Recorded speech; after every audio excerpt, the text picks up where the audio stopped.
Well, all June, we have been diving into this letter that is compiled for us and it's found in our New Testament. It's called 1 Peter, creatively written by Peter. And Peter is writing to these early Christians, these early Jesus followers who have found themselves in exile. They're in this space where they're scattered out across the ancient Near East and they can't live the way that they feel like God has called them to live, and they feel like they're stuck in these in-between type of moments that we find ourselves in all the time, right? You ever had those in-between types of moments when you're like, okay, this just doesn't feel right. I don't feel like I'm at home. This is not what I signed up for, but we're stuck in the middle of this in-between moment.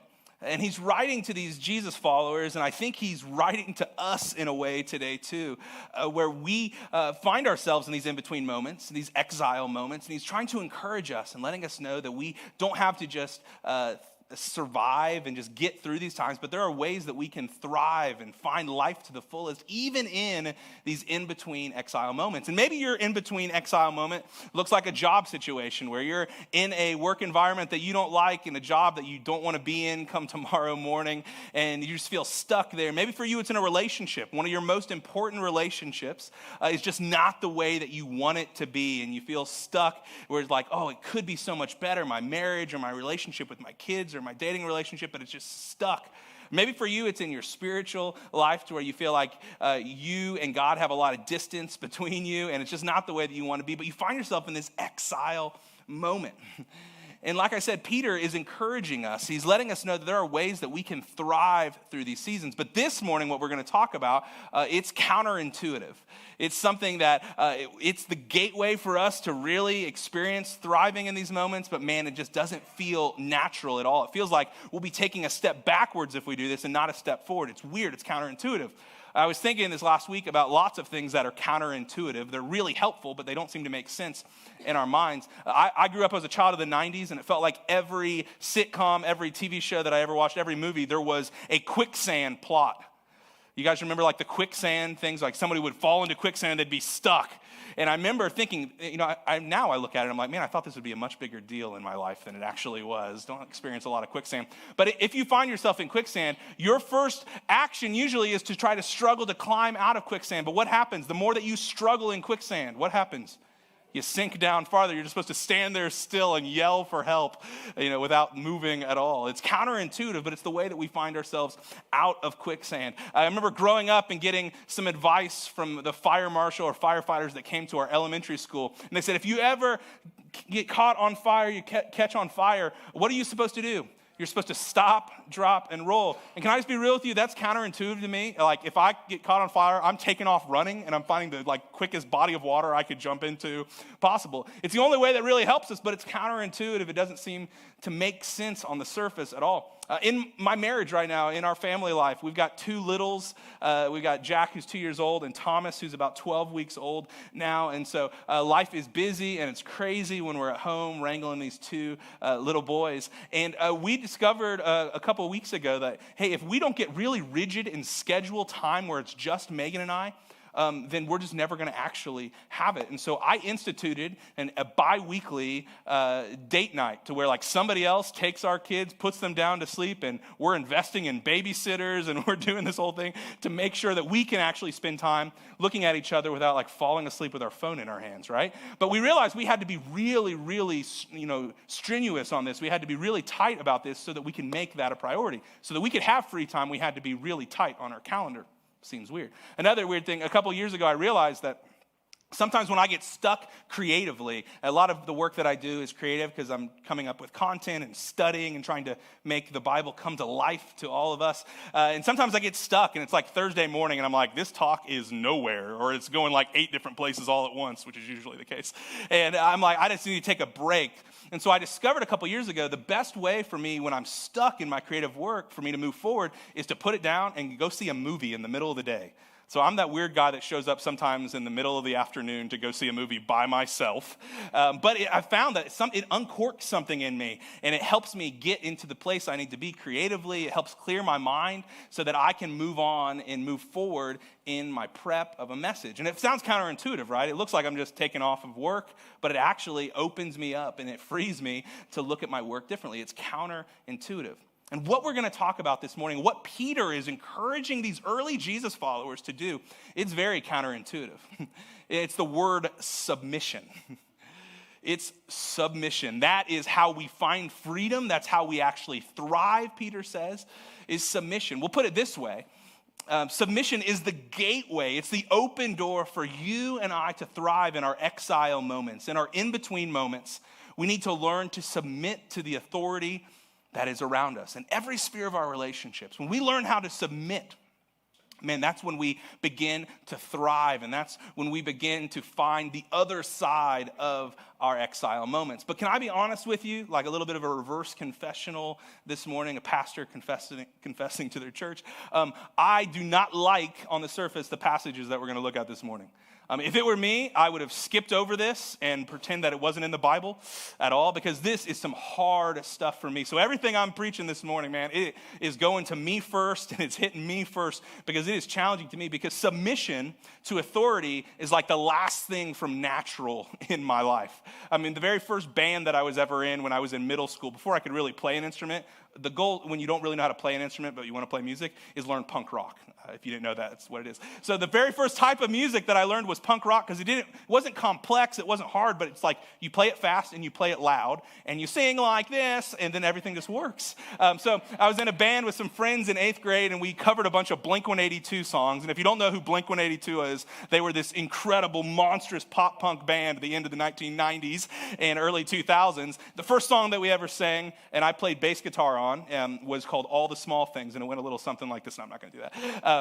But I learned punk rock, but there's something about me connecting with punk rock I think of now, like it connects with my personality. I have a little bit of stick it to the manism inside of me. I don't like authority just for authority's sake, and punk rock kind of opened that up in me. As I grew up, I found that this is just part of who God made me to be. I don't know if you guys have ever heard of the Enneagram assessment. It's an ancient personality test that, God used in my life a ton, but I learned that I'm an Enneagram 8.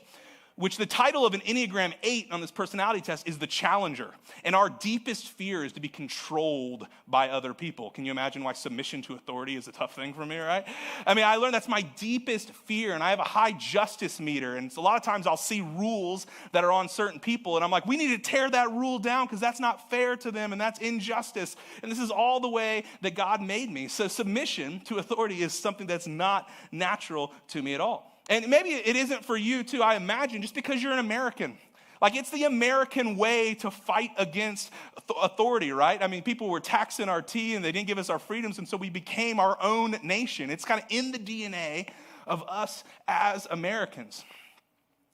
But Peter is going to teach us that submission, it's actually the gateway for us to thrive in our exile moments. And I think as we dive into the text this morning, and look at these ancient words that were written to ancient Jesus followers, we'll be able to quickly build a bridge to my life and to your life. And I think I was challenged by this, and I think you'll be challenged by this as well. So when we talk about submission, we're not talking about like a blind kind of like you have your hands tied behind your back and you're just begrudgingly moving forward with whatever the authority in your life says. We're talking about a Christ-like submission, a Jesus-formed submission. And this is the way that we're defining it this morning. Christ-like submission is choosing to place yourself under someone by choice and with a happy spirit. That's what Christ-like a submission is. It's looking at the authority in whatever sphere of your life that you have, and it's you making the active choice to submit, to lower yourself, to place yourself under their authority. And you do it with a smile, and you do it with joy in your heart.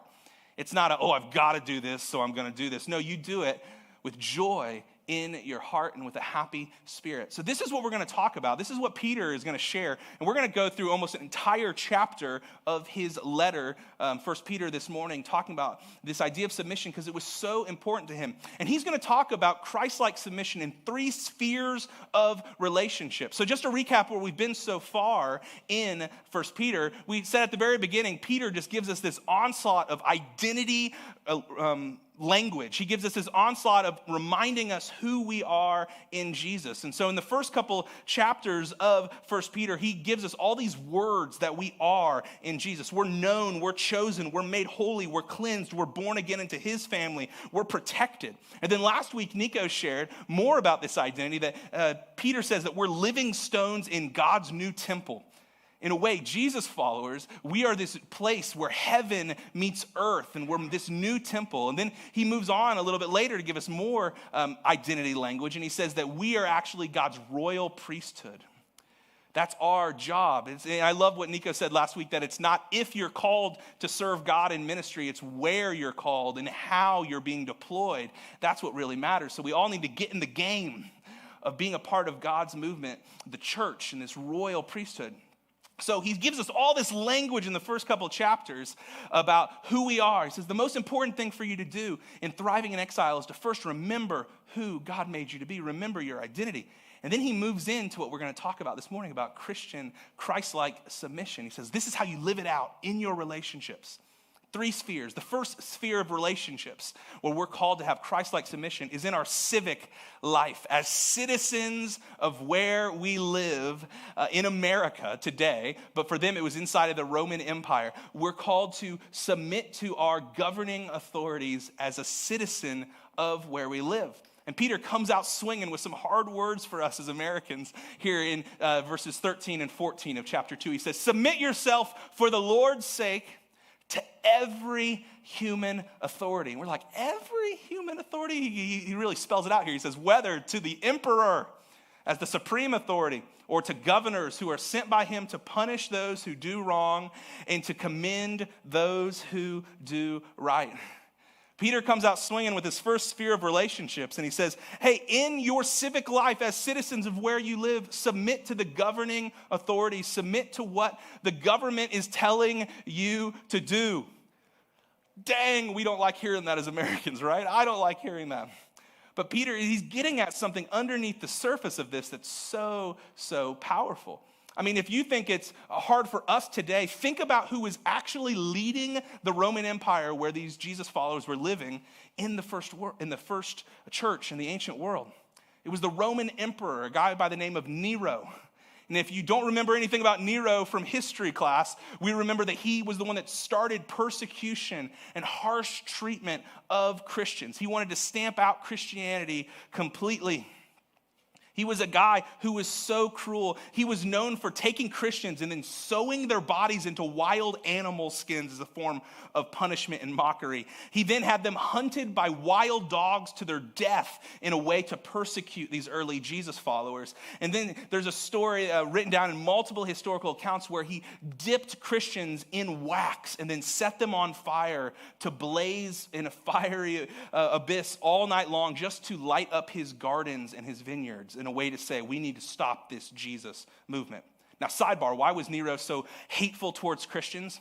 Because one of the first Christian beliefs, and it's still a Christian belief for us today, is that Caesar, whoever's the Caesar, is not Lord, but Jesus is Lord. Jesus rose from the dead, and so we're going to trust him and follow him beyond who Caesar is. Caesar's not God, but Jesus is God, and this really freaked all of the Caesars out, especially Nero. And so this is why Nero was so cruel to Christians. But we come back into the text and we see, what is Peter saying to do to Nero, to the governors that he appoints? He's saying that we should willfully place ourselves under their authority with a happy spirit. What is Peter getting at here? I mean, Nero, the cruelest of all leaders that they could possibly imagine at this time, what is Peter getting at? Peter is saying that when you find yourself in these exile moments, when you feel like you're not home and you have all these restrictions, don't rustle up against authority and waste your energy in this way. But this is an exercise for you as Jesus followers to trust God deeper. That even when Nero is on the earthly throne, you can be reminded that there's a higher throne and God is on it. And God is not asleep at the wheel, but God is doing something through this season. So don't waste your energy trying to overthrow Caesar or having this attitude that everybody knows that you're against Caesar, who was Nero at this time. Peter's saying, Christian, you have an opportunity to show that you trust God is in control and God will do something in you as you trust him. Peter's saying, you need to understand, like, these leaders that are on planet Earth in our governing bodies, like, God's not like, freaked out by who is in charge, but God knows who's there, and he's going to use the terrible things they might do or the good things they might do all for the story that's being written beyond what you can see. So Peter says, with your governing authorities, you can trust God through this, and you believe that he is not asleep at the wheel of history. Now, I know what some of you are thinking right now is you got whataboutisms going on right now. Like, well, yeah, but what about this? If Christians never did anything about this, then there would be no church. Or if we didn't stand up to this one issue and we would, go against what the government's saying, then is that like not following God? Or what happens when there's a conflict between what our governing authorities are telling us to do and what the Bible what is telling us to do and what Jesus is instructing us to do? And Peter actually, he answers that question with his own life. And right after Jesus ascended to the right hand of God the Father in the book of Acts, which is this recording, this history of the early church, Peter actually gets thrown in front of the governing authorities because they're mad at him because Peter's preaching that Jesus is Lord and that Jesus rose from the dead. And the Roman authorities and the Jewish leaders did not like this teaching at all. And so in front of the court, this is what Peter actually says to them. Peter and the other apostles replied, "We must obey God rather than human beings." So, my friends, there are moments in life and possibly in our lifetime when we're going to have to see what's being demanded of us from our governing leaders, and we have to measure that up against what God wants for us. And we do have to decide that I am going to do what God says over what the governing authorities says. But let's be real here for a little bit. These things don't happen too often. These things are a lot less common than just normal times when we're just upset with what the government's telling us to do and what our leaders are doing, and we want to talk badly about them or disrespect them or not submit to them. That's usually the case. And Peter explains in the next couple of verses deeper this struggle that we might have submitting to our governing authorities. He says this, "For it is God's will that by doing good you should silence the ignorant talk of foolish people." So what is he talking about when he talks about the ignorant talk of foolish people? You see, Jesus followers in the first century, they were on the outs of society for lots of different reasons. Did you guys know that the first church, the first Jesus followers were called cannibals? They had this reputation of being cannibals because it was said that they ate Jesus' body and drank his blood at their meals. They thought they were cannibals. The first Christians were called atheists because they refused to believe in the Greek gods. So they were called atheists. They were called incestuous because they called everybody their brother or sister in Christ, and that was weird language. They were called insurrectionists because they refused to say that Caesar was Lord, and so people thought that they were insurrectionists, refusing the Roman government. And so all these words were thrown at them, all this foolish talk about who they were. And Peter says, hey, we don't want to put all of our energy into just disrespecting or taking down the government, but we want to put all of our energy into doing good. It's God's will that by doing good, that is how we silence all the foolish talk. That's how we silence the foolish talk, is by being people that are doing good and endearing their community every opportunity that they get. You know, you guys, when I think about our church, when I think about Bridgeway, man, I dream that we would be a community where people on the outside looking in, they would be skeptical of what we believed. They'd be skeptical of the teaching, possibly. They wouldn't quite be able to wrap their heads around Jesus and his death and his resurrection. I dream that people would be skeptical of that, but they could not deny how we love each other. And they just could not deny the way that we love our community. Wouldn't that be cool that if people were skeptical of what we believed, but they just couldn't deny the good that we were trying to do?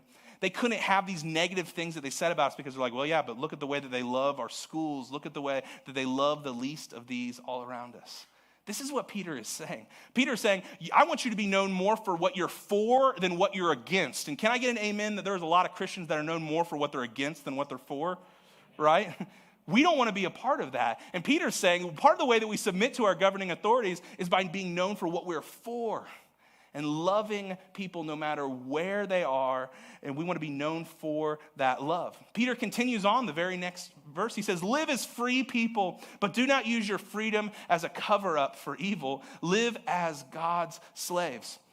Peter is saying here that you have been called to be free, but I love there's a question inside of what he's saying. He says, what is freedom for? What is freedom that we've been given for? Is it just so that we can have more, so we can protect me and mine and have our rights and white knuckle things for ourselves? Is that what freedom is for? No, our freedom is for us to be expressed inside of the way that we follow God, the way that we follow Jesus. And I think so often, just Grace Umbrella here, Grace Umbrella, please friends. I think so often we say we're fighting for our freedom. But what we're saying inside of that is that we're just fighting for me and mine and what I want.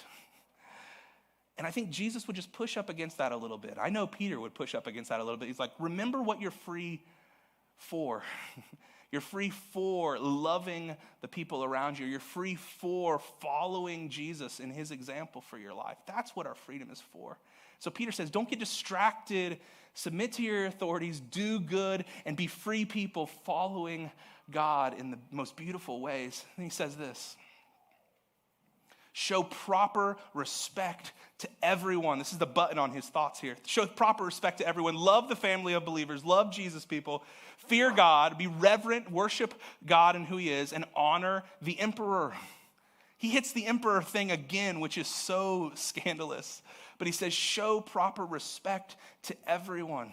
You guys, this is so scandalous, and this is hard for me, and I imagine it's hard for you, but this is our guiding principle in thriving in exile here.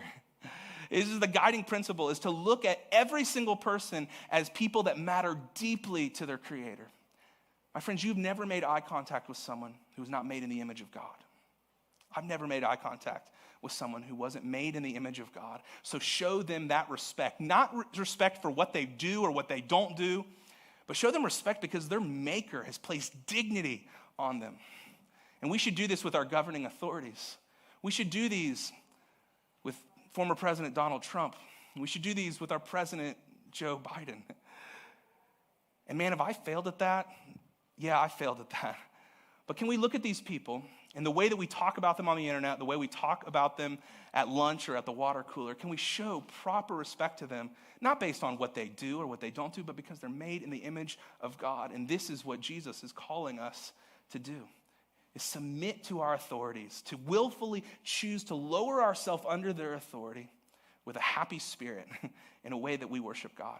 So that's the first sphere of relationships that Peter encourages us to submit in. Next, he moves into what we'll just call our work life and the way that we deal with authorities in our jobs. And so I want to take the very next verse. This is what Peter says. He says this, slaves, in reverent fear of God, submit yourself to your masters, not only to those who are good and considerate, but also to those who are harsh. Let's talk about slavery. My goodness. What is Peter getting at here? I mean, you can look at this and you can say, well, the Bible says slavery is okay. I mean, there have been people throughout history that have been slave owners, slave traders, that have looked at this verse and they said, this is what you're supposed to do, slaves. But let's talk a little bit about slavery here, especially on the weekend celebrating Juneteenth and the liberation of all Americans to be free people. What is Peter getting at here?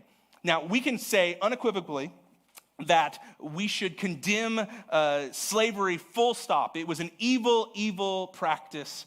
And it's kind of weird. Christians, and throughout Christian history, we have a weird history and track record with slavery. I mean, some of the biggest slave owners and slave traders were Christians, but then Christians led the way in abolition across in England and then into the States as well. And so we have a gray track record with it. But there are some distinctions and some parallels between American slavery, our country's original sin, and slavery in the ancient world that we see in the ancient Near East. I mean, some of the distinctions that we need to understand is that in the ancient world, over a third of all human beings were considered to be slaves. I mean, it was a huge part and a huge system of the world economy. So about 1/3 of all people were slaves, and over half of all the early Christians are believed to be slaves, people that were indentured servants working for a household, and they were considered to be slaves. And so there was a huge population to where in American slavery, you're less than 5% of all Americans were considered slaves. Another difference and distinction between American slavery and ancient slavery is that there was no distinction of race or color of skin that made you a slave. It was just what you were born into. It's just who you were and the family that you were born into. Many times people were just born into slavery, not depending on their skin color or their history at all. And so the slavery that Peter is speaking into in the ancient world was so prevalent, it just painted the entire world with over 50% of all early Christians being slaves. Now, was it still inhumane? Was it still a great evil? Yes, it totally was. But I want us to take a moment and just look at some of the principles that we see in this, because overall what Peter is really speaking into is less the whole system of slavery, and he's more speaking into what might be considered a toxic work environment, a toxic relationship between owners and slaves, between masters or authorities and people that work for them. So let's look deeper into what it might be for us as workers today, because Peter is saying that you need to submit in your work life to your authorities that God has placed there. So he continues on here and he says this. To this you were called because Christ suffered for you, leaving you an example that no one should follow, that you should follow in his steps. Peter says, if you're a slave, submit to your authority, if they're harsh or if they're good. And he says that there's an example for you to follow. If you working in your office, there's an example for you to follow. Instead of every single time that your boss asks you to do something, you have your group text that you go to and you complain about your boss. Instead of having this every time there's some extra work coming your way and you have to complain about it, instead of talking badly about your other coworkers or talking behind your boss's back, Peter says that here's an example for you to follow. He says that you can reflect Jesus in the way that you deal with your authority at work. And here's the example. He committed no sin and no deceit was found in his mouth. When they hurled their insults at him, he did not retaliate. When he suffered, he made no threats. Instead, he entrusted himself to him who judges justly. He himself bore our sins in his body on the cross so that we might die to sins and live for righteousness. By his wounds, you have been healed. Peter is saying, let's not spend all of our energy. Let's not get distracted by the authorities around us, our bosses, our managers, our supervisors. He's saying this, he's like, remember that you have an opportunity in this in-between exile moment. You have an opportunity to reflect Jesus, who was the ultimate suffering servant, that you can serve your clients, your clientele, and you can actually put your head down and do your work, and people will see Jesus through you. But if you're always chattering and if you're always just causing trouble and division in work, you just distract yourself from the bigger call that you have on your life. Look at Jesus.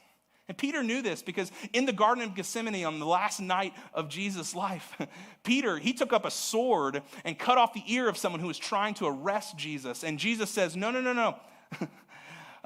This is not what we're doing here, Peter. There's a bigger thing going on. Don't get distracted by this. And Jesus, of course, picks up the guy's ear and puts it back on. Crazy part of the story. But Peter is reminded that you can actually reflect Jesus, the suffering servant, in the way that you treat your supervisor, the way you treat your boss, the way you treat your authority. And you can reflect Jesus, but then it comes back to that trust issue as well.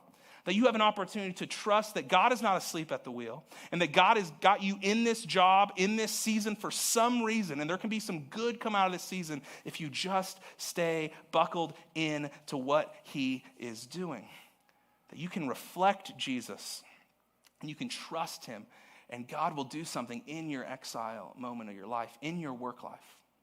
The last sphere of relationship that Peter talks about is inside of your family.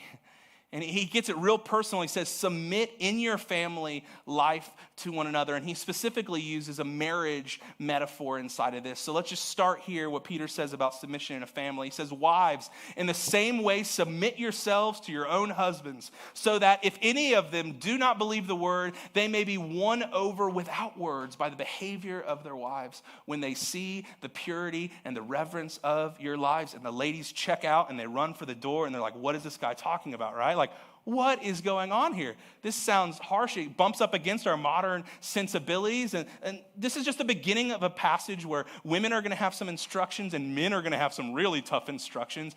And this is an overarching idea throughout the New Testament, not of just women submitting to men, but men and women submitting to each other in mutual submission. Each person lowering themselves for the benefit of the other person. But what Peter is starting to say here, and he's speaking specifically into a marriage relationship where the wife might follow Jesus and the husband does not follow Jesus. And he says that there is a way that you can live, that without you saying a word, you can be winsome. And they might come to trust Jesus or be open to the idea of Jesus by the way that you honor them and respect them and the way that you submit in joy to them. He says that there can be some beauty come from this, and you can witness to what Jesus has done without you even saying a word inside of your marriage. So Peter continues on and he says this. He says to wives, your beauty should not come from outward adornment such as elaborate hairstyles and the wearing of gold jewelry or fine clothes. Rather, it should be that of your inner self, the unfading beauty of a gentle and quiet spirit, which is of great worth in God's sight. Now hear me, this is not Peter railing. These verses have been used so out of context and used so poorly to say like, you shouldn't have earrings, you shouldn't have nice hairdo, you shouldn't care about your appearance at all. This is not what Peter's saying. Peter is drawing a contrast. He's saying that you can be obsessed about all those outward things, but you miss the true beauty. And this should be a freeing idea, women. This should be a beautiful, freeing idea that there is an inner beauty that you can have that does not fade with years. It doesn't fade with time at all, but there is a true beauty that matters eternally. The character of your spirit, the inside, that's what really, truly matters. So this is not, railing against any kind of outward beauty, but it's saying that women, Jesus is inviting you to do work on the inner part that never fades away. And he actually calls this true beauty. Next, Peter says this, husbands, in the same way, he gets to the husband side, be considerate as you live with your wives, as you treat them with respect as the weaker partner and as heirs with you of the gracious gift of life so that nothing will hinder your prayers. What in the world, Peter? He said that women are the weaker vessel, the weaker partner, and I would love to have a conversation with Peter. He said, you think they're the weaker partner. You have not met my wife, Megan Larison. She is not the weaker partner at all. But let's just talk about this, because if we don't talk about this phrase, this is all that you're going to hear, and you're going to be like, what the heck is Peter talking about? This is why I don't like the Bible. This is why I'm not a Christian, because this is a sexist book and all this kind of thing. So let's just talk about it. You look at the actual language behind the idea of weaker partner, weaker vessel. It actually speaks more to the precious nature of a spouse, of your wife. It's precious nature. It's not just saying that it's like weak, you can just push it over, but it's saying that the wife in a marriage relationship is so precious. Think of it this way. This is a picture of a $10 million Ming vase. $10 million. And I think I would give it like $70 if I saw it in something like, maybe 50. $10 million. But the reality is this is worth so much. It's so precious. But you know what could just demolish this thing? A $10 sledgehammer. A $10 sledgehammer could just break this thing, destroy it completely. I think what Peter's getting at when he says that the wife is the weaker vessel, the weaker partner, is saying that they are precious. They're worth so much. And men, do not treat them to exploit their preciousness by men being the $10 sledgehammer in this illustration, mind you. Just breaking it up. But treat it with respect. They're precious. It might be weaker in a way that it's just worth more and it can break easier. But what I want to do is I want to go back to that passage because I know that when you first read it, all you see is the weaker vessel part and you didn't hear anything else. But this passage is such a challenge to men, and it's really revolutionary in its language in the way that it talks about women. So let's go back to that and let's look at some other phrases. Husband, in the same way, be considerate as you live with your wives. Treat them with respect as the weaker partner and as heirs with you of the gracious gift of life so that nothing will hinder your prayers. Man, this is not sexist language. This is empowering and revolutionary language in the ancient world. Because Peter's saying, hey, men, you need to consider your wife's feelings, emotions, desires. They're not a subset of your family. No, they are leading your family with you. So be considerate of them. He says, treat them with respect. You guys, this was not found in the ancient world. This is a uniquely Christian idea to treat women with respect. It sounds so crazy to say it now, but this was a revolutionary idea. And he says women aren't just thrown into the spiritual reality because of who they're married to. No, Peter says that women, you are co-heirs with you in the gracious gift of life that Jesus gives you. I mean, they are co-heirs. Everything that Jesus is doing is not just for the men, but it's for men and women. And then there's a stark warning at the end of the passage. Did you catch this? Peter is saying, hey, men, if you don't get this right, if you don't respect, be considerate, see them as co-heirs with you, if you don't get this right, your prayers are going to hit the floor of heaven and they're not going to make it through. You might be praying for something good, but if you don't have this part of your life submitting to your wife in this way, if you don't have this figured out, oh man, you're not going to get a breakthrough and your prayers will be hindered. See how beautiful that is and how challenging that is to the men in the room or watching online this morning? But Peter says that you can thrive in any moment of your life in these exile in-between moments if you submit in your marriage relationship. It can be a winsome moment. Let me say this, men in the room. There might be some guy that you work with, some guy that you know, and by the way that you treat your wife in front of them, man, they might be open to the idea of Jesus, or they might be repelled by the idea of Jesus. Seriously. There might be somebody who's on the outside looking at a faith and seeing the way that you honor your wife, respect your wife, and seeing the way that your wife respects you and honors you and serves you. Man, that might be like, hey, my marriage is kind of a mess, or I want that. And how do they have that? They have that because they're Jesus followers. It can be winsome, and you don't have to say a word to them about the gospel, but they might want to show up to church with you. They might want to learn more about Jesus by the way that you honor, respect, and mutually, both sides submitting to each other in a relationship. It's incredible what that might do in your relationship. So, to get this real practical as we close, here's what I want to probe you with, question you with right here. Which sphere of relationship are you struggling in? When you think about being able to willfully and joyfully place yourself under somebody else and submit to them, which one of those spheres of your relationships you're like, nah? Is it in your civic life? Is the way you speak about the governing authorities? Is the way that you follow the governing authorities? Is it the way that you joke or put down the governing authorities? Is that a place you struggle with?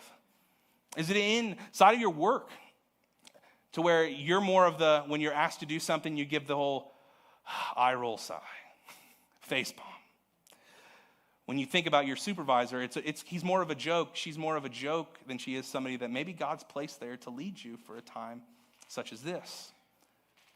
Maybe it's in your relationship at home. Maybe it's in the relationship of your marriage, to where if in public people would see you, it's more of a bickering style relationship. It's more of a demeaning style of relationship towards each other than it is mutually lowering yourself and serving each other, or having that race to the back of the line for the good and betterment of the other. Which one is it that's hard for you?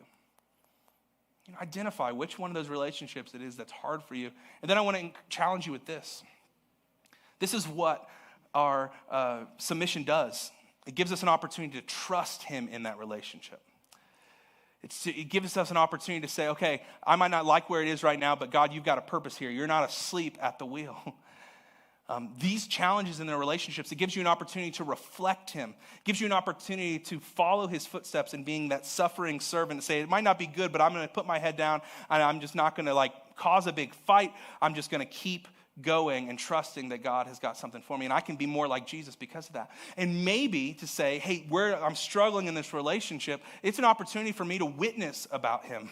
Maybe just by the way that I am living, that maybe they'd be curious about Jesus, or maybe they would see, before I even say a word, they would see the way that Jesus is changing our lives and he's changing our relationships, and they'd be like, that's interesting, and they would lean into the spiritual possibility of your life. Which relationship is the struggle for you? And look at the invitation that we have inside of these relationships to submit, to lower ourselves joyfully under the other person, and what could happen because of it. My friends, I want to leave you with this thought right here, that ultimate freedom is found when we place ourselves under God's authority. Ultimate freedom. Now, this is a paradoxical statement. This is kind of counterintuitive. But my friends, if you're wanting to be free, man, you place yourself under God's authority and see that God is behind all these different authorities in our lives. Because God is good. He's not asleep at the wheel. He wants you to thrive, and he wants better for you than you can even dream for yourself. So if you want to be free, don't run from God's authority, but run to God's authority, because it's good, and it's got your best interests at heart. My friends, the early church, the early Jesus followers faced intense persecution, but they silenced the foolish talk. They kept their heads down and they followed Jesus through it. And here we are, 2,000 odd years later. We're still here because Jesus is going to build his church.